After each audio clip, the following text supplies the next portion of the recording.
Right, so the challenge we've got is fixing up the pizza oven because it is getting a bit damp in there, and we've got a pizza party on Saturday. So we're obviously middle, hopefully the tail end of winter now, and it's fed up pretty well, and I have had a temporary sort of timber door pushed against the front there. But what the problem is at the front, I think probably around the chimney and also the driving rain, it's kind of just soaking in, because obviously fire breaks hold loads of water, so it's just getting a bit damp. The fire's not going to be that great if it's all damp in there. And I'm also worried that if it is wet anywhere and there's a build-up of steam as it gets hot, it could crack things. So we're going to try and dry it out with some gentle fires for a couple of days. So the plan is to try and make a bit of a cover that we can cover it over until things warm up a bit.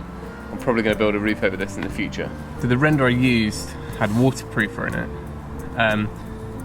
But it still obviously absorbs some of the water, so I could paint it or I could seal it with silicone or something, and hopefully that will get the water to run off it then. But for the time being I just need to dry the whole thing out, and then we can deal with it when it's really dry in a few weeks or a few months time. Then we can coat it or treat it with whatever we're going to use. So what I'm thinking is screw a batten onto the wall. I could silicone that if I wanted to, but that'd be fine. Screw a batten to the wall, and then I can put the tarp or whatever cover we're using against that, and then sandwich it between that and another bit of batten. And that way I can pull the sheet over when we're not using it. When we are, we can just kind of tuck it behind the oven. The oven never gets hot enough, never even above sort of 50 degrees because of the insulation.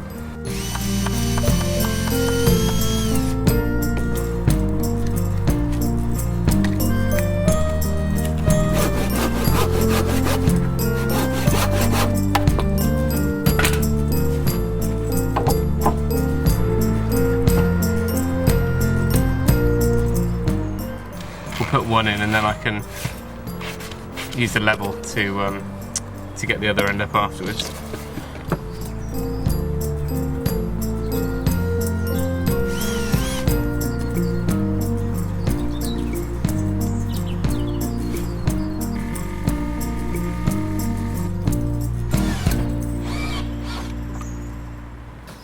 Change of plan, it wasn't high enough to clear the chimney, so I've moved that side up, we'll move the other side up now. So that batten's on now. Put it as high up as I can so it's got a bit of a slope over the chimney. And the cover I'm going to use is this. It's an old car cover from when I had an old classic VW, which I sold before Christmas, so this has got no use now. And hopefully it's a little bit breathable in that it won't allow moisture to build up underneath it like a tarpaulin might, so I don't want mould and stuff growing under. There'll be plenty of airflow under there, I think. So we'll see. This is obviously going to be too big. It's also elasticated, so we'll see how we get on.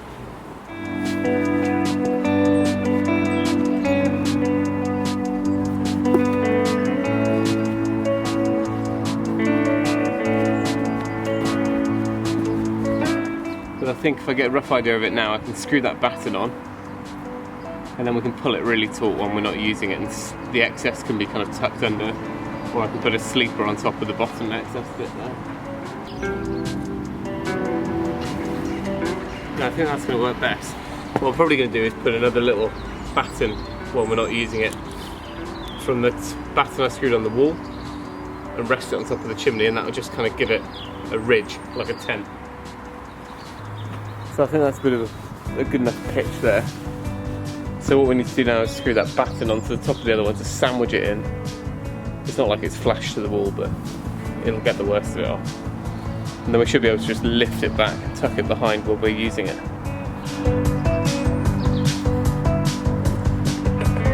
Grab some screws.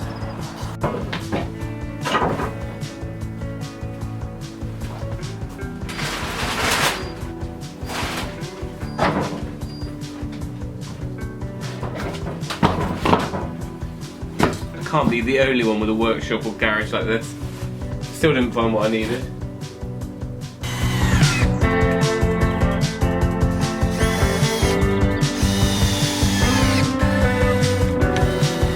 I'm not actually going to cover it up now because we need to start lighting these fires to dry it all out, and then each time it rains or each night we can just wrap it over We'll do that for 2 or 3 days, then hopefully by the weekend we'll be bone dry and we can get a real inferno going, ready for our pizzas.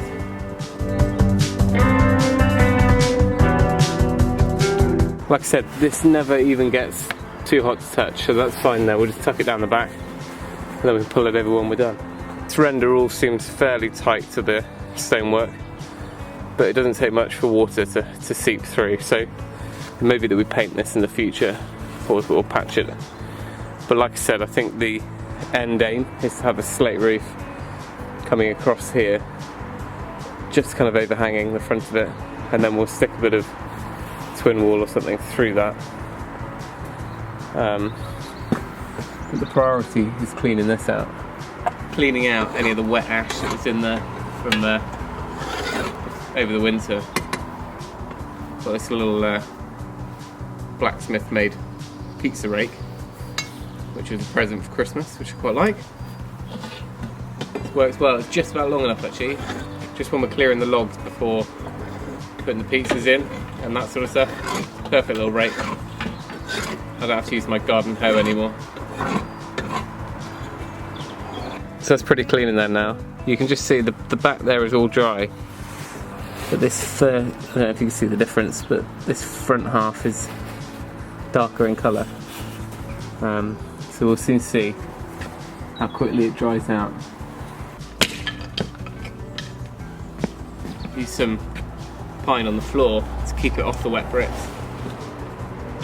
These are 100-year-old pine, so they'll be nice and dry. And then I've brought out some of our logs that we're using in the house at the moment. These are local ash, but they're kiln dried and they're like rocket fuel. So I'll give it the best chance.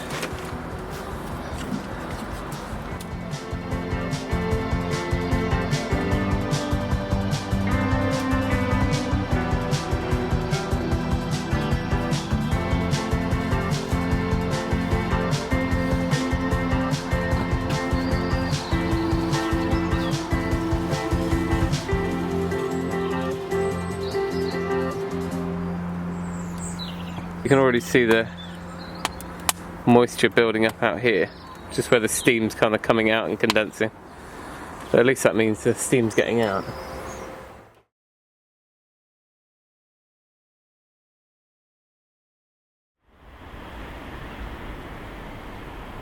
So the fire died out yesterday about 5 o'clock as it was getting dark, so then I kind of made sure it was completely cool, or not hot enough to cause an issue, and wrapped it up. But it was definitely drying out during the day. The whole of the render had gone a really light colour.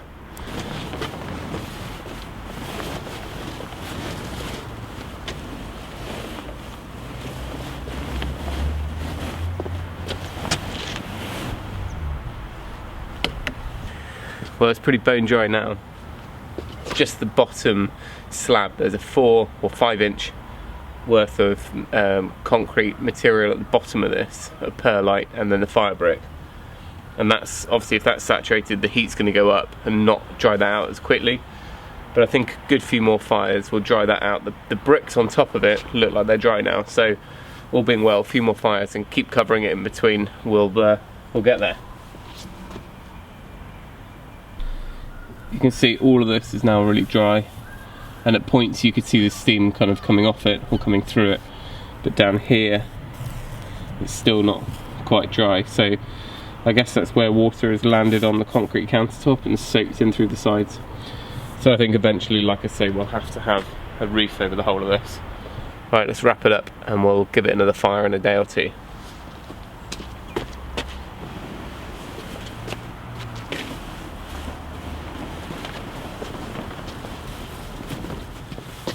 There we go, nice and dry. Let's hope it's all ready for Saturday for the pizza party. Thanks for watching, see you next time.